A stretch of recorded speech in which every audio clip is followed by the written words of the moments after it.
Hello parents, बाळाला गुंडाळणे बाळाच्या विकासाच्या दृष्टीने अतिशय फायदेशीर असते. परंतु न्यू मॉमीजला बाळाला कसे गुंडाळावे हे बऱ्याच वेळा माहिती नसते. नमस्कार, मी doctor Smita Patil, the general physician in Atharva Bal Rugnalay Karad, स्वागत करत आहे आपलं मराठी यूट्यूब चॅनल ज्याचं नाव आहे आरोग्याचा गुरुमंत्र विथ डॉक्टर स्मिता पाटील. आजच्या व्हिडिओमध्ये आपण बाळाला का गुंडाळावे, बाळाला कसे आणि केव्हा गुंडाळावे, बाळाला गुंडाळणे कधी थांबवावे आणि बाळाला गुंडाळताना कोणती खबरदारी घ्यावी हे आजच्या व्हिडिओमध्ये आपण बघणार आहोत. हा व्हिडिओ संपूर्ण बघा. व्हिडिओ जर आवडला तर व्हिडिओला लाईक करा, शेअर करा आणि चॅनलला सबस्क्राईब करा. बाळाला गुंडाळणे हे बाळाच्या विकासाच्या दृष्टीने अतिशय फायदेशीर असते, परंतु हे नीट न केल्यास हे बाळासाठी धोकादायक देखील ठरू शकते. साधारण 1 महिन्यापेक्षा कमी वयाच्या बाळांना गुंडाळले जाते. त्यापेक्षा जास्त वयाच्या बाळांना गुंडाळल्यास बाळांच्या हालचालींवर आणि वाढीत अडथळा निर्माण होऊ शकतो. बाळाला गुंडाळणे म्हणजे स्वॅडलिंग करणे म्हणजे काय?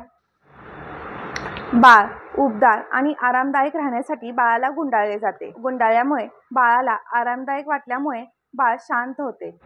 बाळाला 2 पद्धतीने गुंडाळले जाते. एका पद्धतीमध्ये बाळाला घट्ट गुंडाळले जाते आणि दुसऱ्या पद्धतीमध्ये बाळाचे हात हे मोकळे ठेवले जातात. बाळाला का गुंडाळावे? 1. बाळाची चांगली झोप लागावी म्हणून. 2.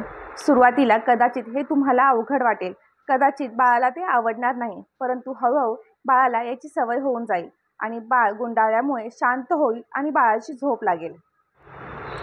3. गुंडाळल्यामुळे मज्जास्नायूंचा विकास सुधारतो. गुंडाळल्यामुळे बाळ पाठीवर झोपते, त्यामुळे बाळाला SIDS होण्याचा धोका कमी होतो. 5. गुंडाळल्यामुळे बाळाला आईच्या पोटात असल्याप्रमाणे उबदार वाटू लागते आणि त्यामुळेच बाळाची चांगली झोप होते. बाळाला कधी गुंडाळावे? बाळांना कधी गुंडाळावे ही पालकांची वैयक्तिक निवड आहे. काही जण दिवसभरात बाळ जेव्हा जेव्हा चिडचिड करते तेव्हा बाळास गुंडाळतात. काही जण बाळाला मसाज केल्यानंतर गुंडाळतात, तर काही जण बाळाला अंघोळ झाल्यानंतर गुंडाळतात. काही जण बाळाला ब्रेस्ट फीडिंग करताना देखील गुंडाळतात. बाळाला कसे गुंडाळावे? बाळाला गुंडाळण्याच्या अनेक पद्धती आहेत. आजच्या व्हिडिओमध्ये बाळाला गुंडाळण्याची सर्वात सोपी पद्धत मी तुम्हाला सांगणार आहे. बाळाला गुंडाळण्यासाठी वापरणारे कापड आडवे ठेवा आणि त्याची एक बाजू दुमडा. बाळाचे तोंड वरच्या दिशेने कापडावर ठेवा. बाळाचे डोके दुमडलेल्या काठावर ठेवा. त्याचा डावा हात खाली ठेवा आणि कापडाची डावी बाजू त्याच्या शरीरावर गुंडाळा आणि ते बाळाच्या उजव्या खांद्यावरून बाळाच्या शरीराच्या उजव्या बाजूस टक करा. बाळाचा उजवा हात खाली घ्या आणि कापडाची उजवी बाजू बाळाच्या शरीरावर गुंडाळून डाव्या बाजूच्या खाली टक करा.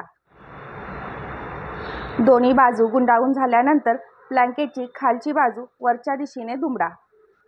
बाळाला अतिशय घट्ट गुंडाळले नाही ना याची खात्री करून घ्या. बाळाला चुकीचे गुंडाळल्यामुळे कोणत्या समस्या निर्माण होऊ शकतात?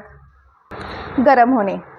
बाळाला योग्यरित्या गुंडाळले नसल्यास बाळाची हालचाल कमी होते आणि त्यामुळे बाळाच्या शरीराचे तापमान वाढते. गुंडाळल्यामुळे बाळाची हालचाल ब्लॉक होते, त्यामुळे बाळाच्या नितंबाच्या वाढीत आणि विकासात अडथळा निर्माण होऊ शकतो. जेव्हा बाळाला घट्ट गुंडाळले जाते तेव्हा बाळाच्या श्वास घेण्याच्या प्रक्रियेत अडथळा निर्माण होतो, त्यामुळेच इन्फंट डेथ सिंड्रोम होऊ शकतो. बाळाला गुंडाळणे केव्हा थांबवावे? स्नायू आणि सेंट्रल नर्वस सिस्टीमच्या विकासासाठी बाळाची हालचाल होणे अतिशय महत्त्वाचे आहे. अमेरिकन अकॅडमी ऑफ पेडियाट्रिक्सनुसार बाळ जेव्हा पालथे होऊ लागते तेव्हा बाळास गुंडाळणे थांबवावे. साधारण बाळ 4 ते 5 महिन्याच्या दरम्यान पालथे होऊ लागते. बाळाला गुंडाळताना तुम्ही पुढील गोष्टींची काळजी घ्यावी.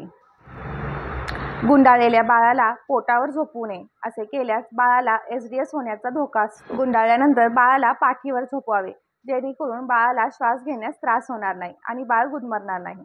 2. साधारण बाळाला गुंडाळताना मऊ आणि हलक्या कपड्याचा वापर करावा, जेणेकरून बाळाला कोणतीही रॅश होणार नाही आणि बाळाला कोणतीही शारीरिक अस्वस्थता जाणवणार नाही. 3. बाळाला जास्त घट्ट गुंडाळू नये. असे केल्यास बाळाला श्वास घेण्यास त्रास होतो. बाळाला डिस्प्लेजियाबरोबरच डिसलोकेशन होण्याचा देखील धोका होऊ शकतो. बाळाला गुंडाळल्यामुळे पालकांना त्यांच्या बाळांना झोपवण्यास मदत होते. बाळाच्या जन्मानंतर पहिल्या महिन्यात बाळाला जास्तीत जास्त विश्रांतीची गरज असते. गुंडाळण्याच्या योग्य पद्धतीचा वापर करून तुम्ही तुमच्या बाळाला निरोगी आणि सुरक्षित ठेवू शकता. तर पालकांनो, आजच्या व्हिडिओमध्ये बाळाला का गुंडाळले जाते, बाळाला कसे आणि केव्हा गुंडाळावे, बाळाला गुंडाळताना कोणती खबरदारी घ्यावी आणि तसेच बाळाला गुंडाळणे कधी थांबवावे हे पाहिले. हा व्हिडिओ जर तुम्हाला आवडला असेल तर व्हिडिओला लाईक करा, शेअर करा आणि अशाच नवीन माहितीसाठी चॅनलला सबस्क्राईब करा.